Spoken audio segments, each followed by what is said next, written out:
Bank loan కోసం పెట్టిన అప్లికేషన్లు రిజెక్ట్ అవుతూ ఉంటాయి. అసలు లోన్ అప్లికేషన్లు ఎందుకు రిజెక్ట్ అవుతాయి? బ్యాంక్ అధికారుల వాదన ఏంటి?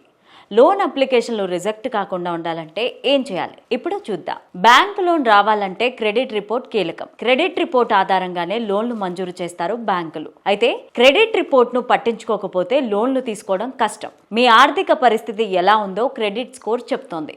మంచి జీతం ఉన్నా కూడా రుణాలు ఇచ్చేందుకు బ్యాంకులు ముందుకు రావు. అయితే అందుకు క్రెడిట్ రిపోర్ట్ అనేది కీలకం. ఎప్పటికప్పుడు క్రెడిట్ రిపోర్ట్ను చెక్ చేసుకోవాలి. లోన్ తీసుకొని తిరిగి చెల్లించకపోతే క్రెడిట్ స్కోర్ పైన ప్రభావం పడుతోంది. క్రెడిట్ రిపోర్ట్లో మీ క్రెడిట్ చరిత్ర, క్రెడిట్ కార్డు వినియోగం, తీసుకున్న రుణాలు, చెల్లింపు వివరాలు ఉంటాయి. క్రెడిట్ స్కోర్ నిర్ణయించడానికి క్రెడిట్ రిపోర్టే ఆధారం. ఈఎంఐ సకాలంలో చెల్లించకపోతే అది క్రెడిట్ హిస్టరీలో నెగిటివ్ అవుతోంది. పరిమితికి మించి క్రెడిట్ కార్డు వాడినా కూడా క్రెడిట్ స్కోర్ పడిపోతుంది. ప్రతి 3 నెలలకు ఒకసారి క్రెడిట్ రిపోర్ట్ను పరిశీలించుకోవాలి. ఈ రిపోర్ట్లో తప్పులుంటే బ్యాంకు లేదా ఫైనాన్షియల్ ఇన్స్టిట్యూషన్స్ను సంప్రదించాలి.